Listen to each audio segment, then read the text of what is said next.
Epic Universe or Disney World? Why not both? We're going to show you how to pull off a Universal and Disney World vacation in just one trip. I feel like I need something. Okay, that's much better. Okay, so starting off, which park should you start with? I'm going to start with an answer that's probably going to make you roll your eyes, but don't worry, we're going to give you something a little bit more concrete as we go along. But really, just kind of depends. Depends on your group. I know that's annoying. You're actually going to hear that a lot throughout this video. It depends, and that's just true for a lot of things. It is going to depend. Some groups are traveling with young kids, some groups are only adults, some groups are solo travelers.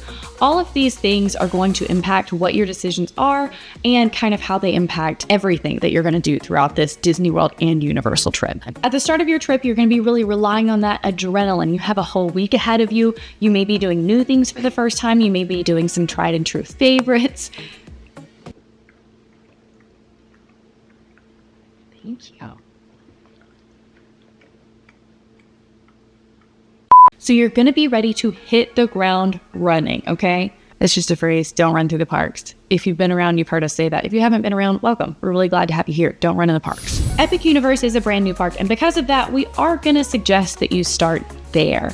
You're going to need that extra jolt of energy. You're going to be so excited. There's a lot to do, and you're probably going to want to try to do every single thing that you can do at Epic Universe, especially if you've only got one day. This is probably going to be the best course of action if you've been to Disney World before as well. You're going to have more of a basis of information if you go to Disney. You're going to kind of know how things work. You're going to know what you actually care about versus what you can skip, even if people tell you they love it. With Epic Universe, it is a whole new ball game, whereas at Disney, you might have a better understanding of how quickly things happen or how much you can get done.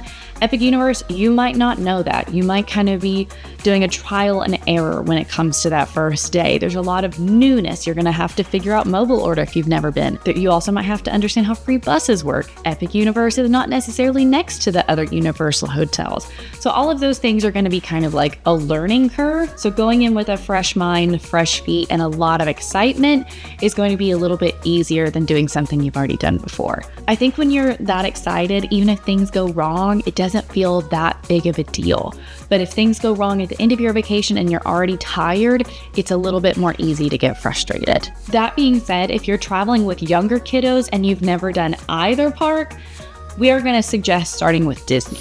There is going to be quite a bit more to do for those younger kids in Disney World versus Universal, especially if you go to Magic Kingdom first. So you probably want their peak energy and peak excitement to be given to things that they can actually do. This is going to really impact you, especially if you want them to last all day, like maybe no naps or maybe just a longer day than you would kind of anticipate for other parks. Magic Kingdom is going to be a great place to start for younger kiddos. That's where they can definitely do the most and have the most experiences. It's also important to remember that places like Magic Kingdom or even Epic Universe, specifically Super Nintendo World, can be kind of overstimulating. There's a lot happening, there's a lot of sounds, there's a lot of colors, and because of that, if you've never been exposed to these larger in life situations, you want to get them when they are at their absolute best, which is going to be towards the beginning of their trip. That being said, if you want to start somewhere like Animal Kingdom, it also might be a little bit easier because it's not so overstimulating. It resembles more of a zoo, which you may have done before, even if you've never done a theme park. So it might feel a little bit more familiar and a good way to kind of ease them into the theme park of it all. All that to be said, if you have younger kiddos, Animal Kingdom and Magic Kingdom might be the best place for you to start. But other than that, it's really going to come down to what your priorities are, what you're the most excited about, and what you really care about the most. Okay, now when picking tickets for both a Disney World and Universal vacation, which one should you buy first? Well, right now I'm going to tell you to buy Epic Universe tickets first if that is something that you really want to do. So yeah, I have a hat for every single land in Epic Universe. That doesn't matter, I'm getting sidetracked. Epic Universe is the newest theme park in the Orlando area. It is very in high demand this year. It just opened up this year a few months ago, so it is still very popular. So if you're wanting to go to Epic Universe and Disney World, you're going to be fine getting into a Disney park. That's not going to be any of your worries. You need to worry more about Epic Universe. Epic Universe has been adjusting park capacity since its opening, so it is becoming more available, more easier to grab tickets closer to the date you actually want to go, but you still want to prepare yourself just in case it is sold out.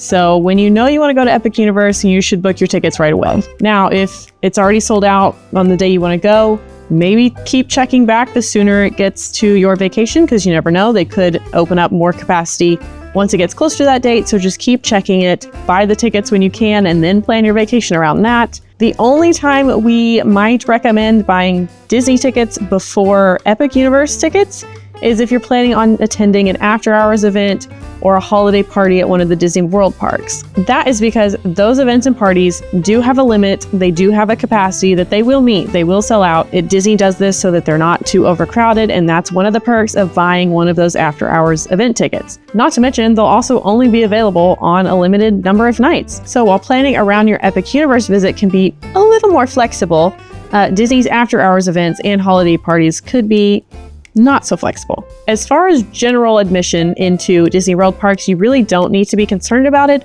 except for around the holidays. Days like Christmas Day, New Year's Eve, New Year's Day, they will reach capacity and very quickly. So even if you have a ticket already purchased, you'll want to arrive at the front gates as soon as you're able to. Otherwise, the parks could reach capacity and you might not get in, even if you still have a ticket. They're going to tell you, no, it's full, you can't get in. And then they're just going to say, sorry, you didn't get here soon enough. Now, if you're worried that the park might hit capacity, you can call a specific number on the day of your visit to check the capacity and what it's at, the status, so you know exactly when you need to get to the park, and they'll let you know. And consider purchasing park hoppers during the holiday time as well. That way, you can move on to a different park if Magic Kingdom hits capacity. Just head on over to Epcot or Hollywood Studios or Animal Kingdom and still have a great day in Disney World. Okay, headed straight into food. What should your food budget look like? I think this is going to shock you. I think it's going to shock you. Different budgets are going to look different depending on what you really care about and what your priorities are. If you're going to be sticking with quick services at Universal and at Disney World, you're actually going to want to budget a little bit more for Epic Universe than you would for Disney, which I think is a little bit surprising. I was surprised when I was doing this research. Pretty much all of the staple food items that we are really loving at Epic Universe are rounding out to be about $4 to $5 more than their Disney World counterparts. What do we mean by that, though? I actually have some pretty good examples. So one in particular is a Mickey pretzel. A classic good Mickey pretzel is going to be about $8.50 in the Disney World parks. A fair counterpart over in Epic Universe is the Frank and Friends pretzel in Dark Universe, which is $12.99. So a pretty big price jump considering they're both just pretzels with a face and dipping sauce. Another example, if you want a sweet crate from La Crêperie de Paris, that's over at Epcot, any of those crepes kind of range from $7.95 to about $10.95. So you're really not going to pay too much for these crepes. The comparison in Epic Universe is going to be the famous butterbeer crepe in the Ministry of Magic, the new Harry Potter land. That bad boy is about $20. I love it. I do think it's worth $20. That being said, it's almost double what you might expect in Disney World. This isn't going to be the case for all snacks, obviously. It's just kind of a pattern we've been seeing since the park opened. And honestly, we love the food. I'm all about the Epic Universe food. It's some of my favorite theme park food ever of all time. It's also going to cost you more. That being said, that's really more of a quick service conversation. If you're looking at a table service conversation and you're kind of wanting to work in maybe some of those nicer meals, you're going to need to budget a little bit more for Disney World. Epic Universe only has 2 sit-down restaurants. One is Atlantic and the other is the Blue Dragon. They might be a good spot for you if that's something you're interested in, but to be honest, we think it's probably not going to be worth it for most people. Atlantic is seafood dishes. Blue Dragon is kind of a pan-Asian cuisine style. If your group loves those flavors and you really want a good sit down in the AC, these are good options. That being said, they weren't our favorites when it came to reviews and what we paid for them. So I don't know that I necessarily would tell you like, yeah, use your park time to go to those 2 restaurants. Those are also fairly easy reservations to get, so I get it if you go there, but it's not necessarily going to be our highest recommendation. Over in Disney World, there are hundreds of table services across the theme parks, across the resorts, everything, and they are just so delicious. And they're so good. They're also going to be a little bit more pricey, and we are a lot more apt to tell you like, yes, go to this table service. We have tons of recommendations.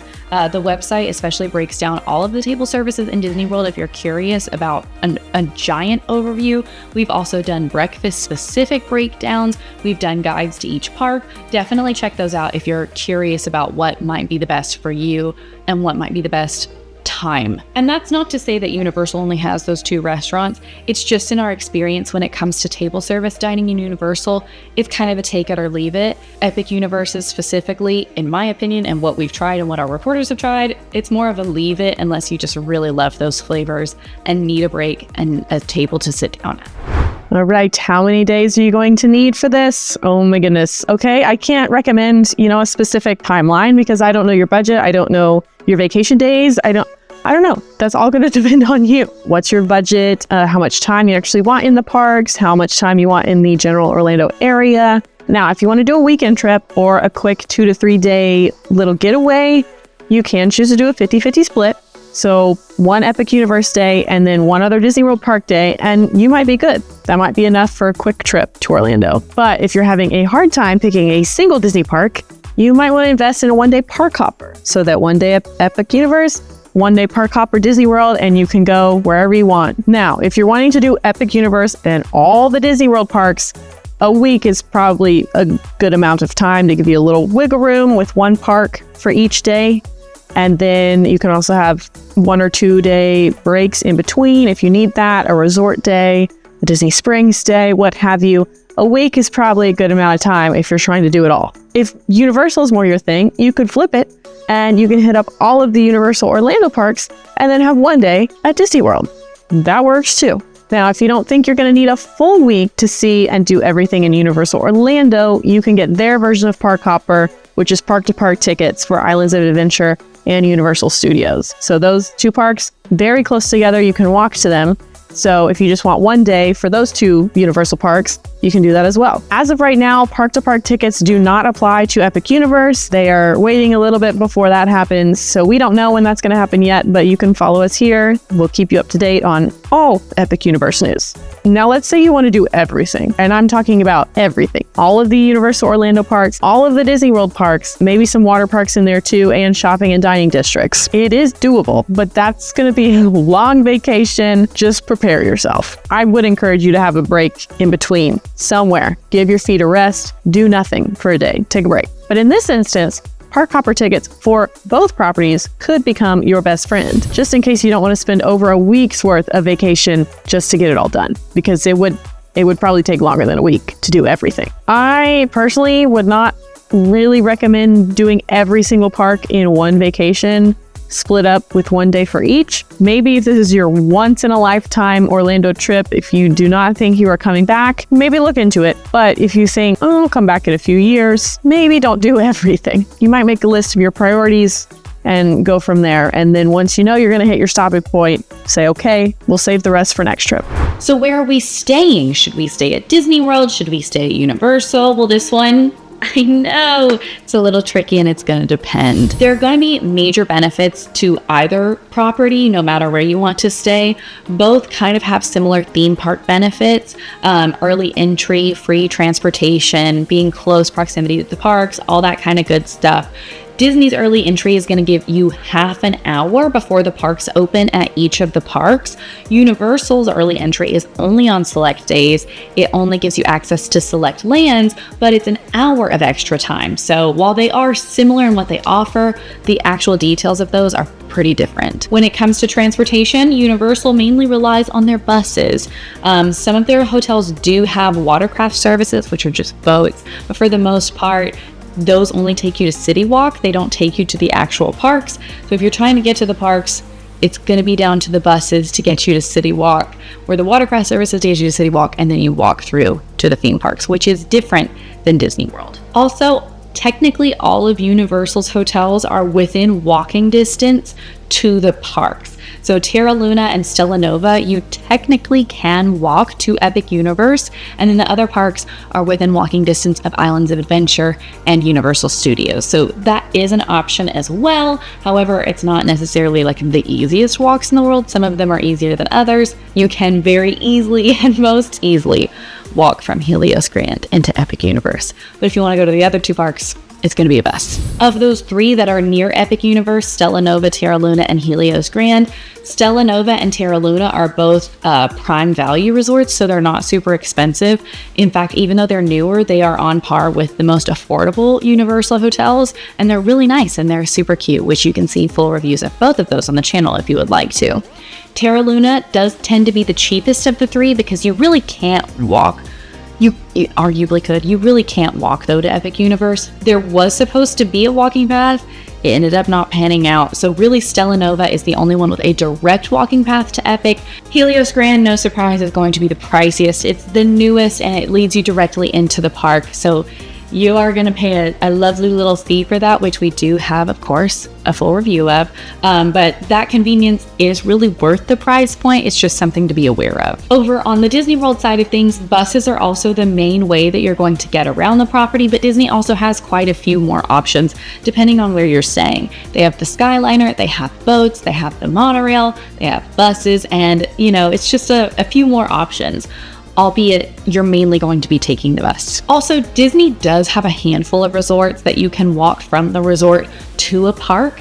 Great examples of this are Grand Floridian, Contemporary, the Polynesian. All of those you can easily walk to Magic Kingdom. If you're staying the Boardwalk, Swan and Dolphin, Yacht and Beach Club, all 3 of those you can easily walk into Epcot. The difference is each resort property has different perks and benefits when it comes to who's staying there and what you can get.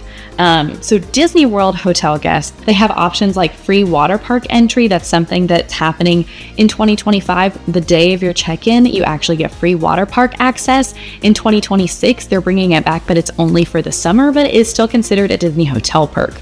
You also get free hotel parking at the resort that you're staying at, and then that transfers over to theme parks. So if you brought your car, you can drive, which is really easy and a nice convenience, to the parks, and you won't have to pay for parking. Unlike Universal, which you have to pay, it's roughly $20 to $30 per night to park at your hotel. So if you're driving, you're going to pay a little bit more for parking at Universal than you would at Disney. You also get an expanded dining reservation window at Disney World.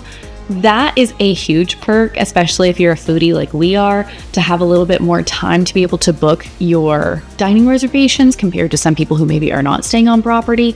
Universal doesn't offer this, and you also don't really need it like we talked about before. Their table services are just not a necessity in our opinion, or something that are like must-dos. So it's not really a need, but it is a perk that you get at Disney World that you don't get at Universal. Disney also does give you the option to prepay for your meals through the Disney dining plan if you're staying on property, which can be pricey, but also makes it more of an all-inclusive vacation, and there's less to worry about on your way home, which can be really nice for people. We love the Disney dining plan.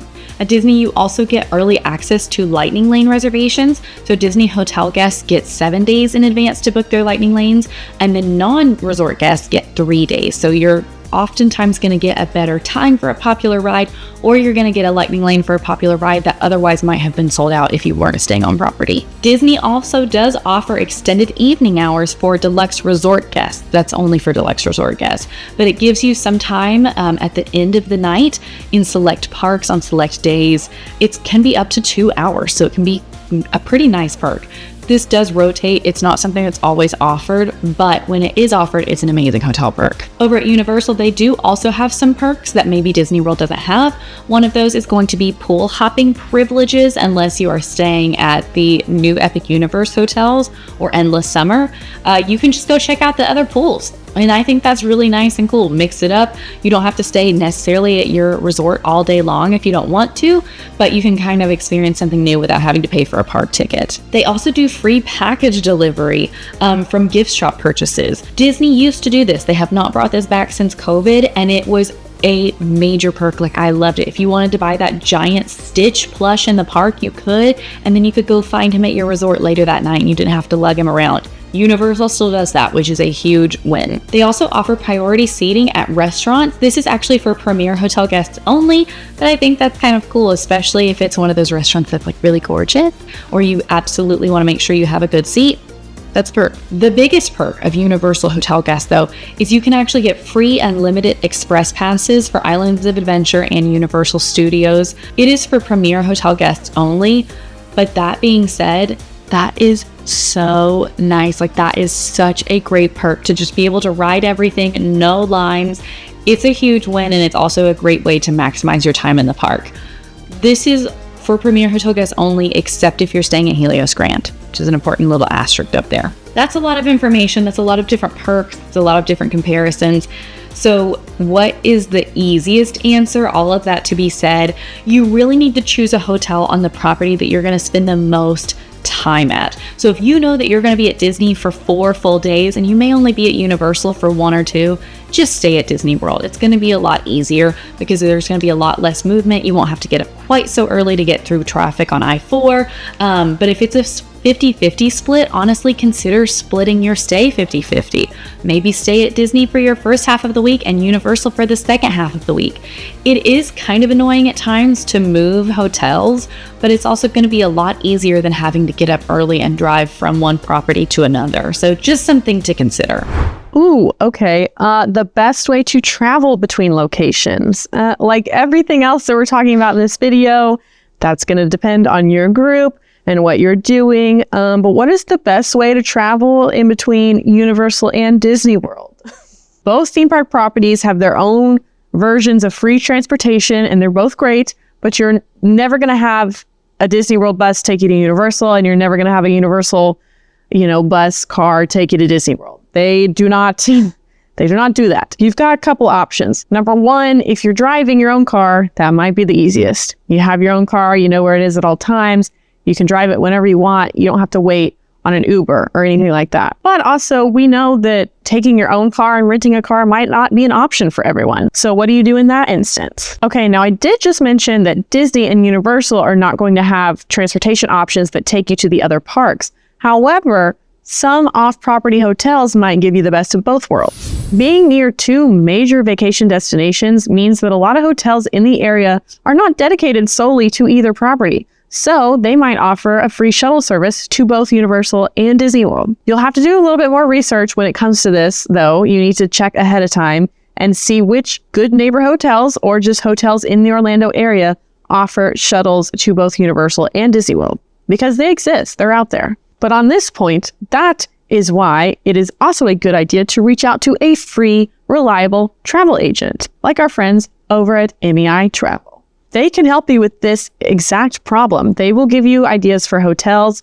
either Disney World property, Universal property, none of the above. They can give you hotels that are still close by in the Orlando area that will offer shuttle service to both Universal and Disney World. The best part of all of this is that all of their services are free, so it does not cost you anything. They get paid by Disney and Universal by themselves, so it's no extra cost to you. Reach out to our friends over at MEI Travel, and they can help you plan your vacation with ease. This kind of trip is going to require more research than just a Disney World trip by itself or a Universal trip by itself. You might want to try Orlando's public bus system. Public buses through the local Link system offer transportation from Disney to Universal, giving you another more affordable option to consider. But the problem with this is that each resort property is serviced by different bus lines. That means you need to transfer bus lines in addition to making multiple stops and spend what could be upwards of 2 hours to travel just a mere 8 miles down the road. Affordable? Yes. Convenient? Not really. Next, should you use a skip the line service? So Disney and Universal both offer skip the line services. As far as the details and the nuance and the nitty gritty, they're actually pretty different, but overall they achieve the same thing. You wait less time in lines, you get to do more, and they're both paid systems. If we really wanted to break it down and go into the key differences of it all, it's going to take a lot of time. That's honestly its own entire video. So we're just going to talk about like the bare bones, the necessities, and things to consider when it comes to picking, should you do one, should you use those services. If you want a full video of the nitty gritty breaking down and comparing each system, let us know and we can do that. So Disney's multi-pass system, which is their skip the line service, that is the most basic one that you can purchase at Disney World. It gives you access to most of the lines in the park that you're at, or if you're park hopping, and it gives you 3 guaranteed lines that you skip and you book them before your actual park day. This tends to range anywhere from $15 to $39 per person per day. a basic express pass at Universal, which is going to give you access to all of the lines across the park,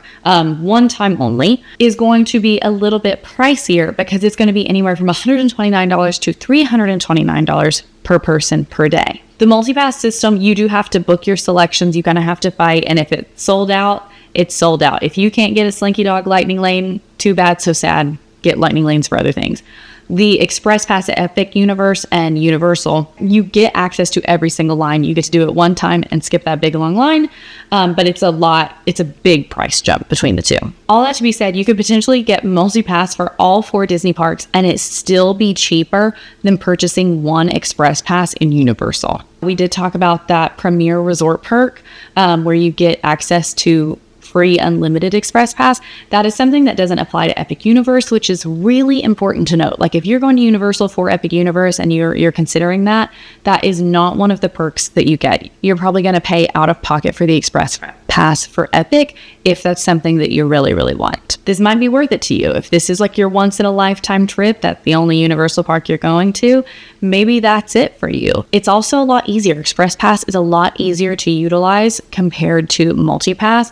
You don't have to think, you don't have to book, you don't have to worry about scanning for new times and understanding the rules of it all. You just pay and use it. That being said, you cannot use it for every single ride. So you're paying all that money and it doesn't even give you access to every single ride, it just gives you access to every single skip the line. So example, Minecart Madness, Dragon Racers Rally, and Harry Potter Battle at the Ministry, you cannot use Express Pass to skip those lines. And Harry Potter in particular, that's a real bummer because that line is long pretty much all day long. It also kind of stinks because Epic Universe in particular really only has 11 rides.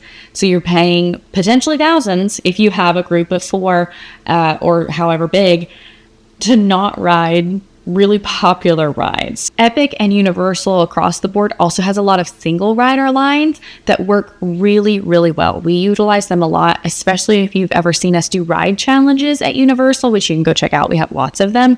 The single rider lines actually work really well and can kind of justify a shorter wait for certain things, whereas Disney World doesn't really offer those. So that might be the best way to kind of save. Instead of using Express Pass, just break up your group or go solo and use the single rider line. Yeah, you can't ride together, which is a little bit of a bummer. You also don't have to pay hundreds of dollars to skip the line. You can do it for free. When it comes to which park you really should consider using the skip the line services at, Hollywood Studios and Magic Kingdom are always our tried and true answers. Hollywood Studios is going to be a close second behind Magic Kingdom. Purchase for Magic Kingdom in particular is going to give you the option of 15 different rides and attractions. There's a lot more to do there. You can get really a bang for your buck. Whereas with Universal, our biggest tip and suggestion is always going to be use the single rider lines. We've given you a lot of choices and many things to think about. So what would we do personally? Here is what the team collectively agreed upon. Take this agenda with a grain of salt, but here is how we would do it. Number 1, do a split stay. I know the extra travel between hotels can be a little bit of a hassle, but being able to reap the benefits of both Disney hotel perks and Universal ones will help put you ahead of the game for both park properties immensely. While you can definitely choose the budget options all around, I think it's fun to at least splurge for one night, maybe in the Helios Grand if you're going to spend one day in Epic. I don't know, just because you can get that dedicated theme park entrance and you can get in early. And then on the flip side, you can choose a Disney value resort like Pop Century or Art of Animation for the rest of your vacation, especially if you'll be spending more time inside the Disney bubble than Universal. Number 2, use free express passes. If you're planning on spending more time in the Universal bubble than just one day at Epic, I would highly recommend splurging a little bit on a premier level hotel like Lowe's Portofino Bay Hotel,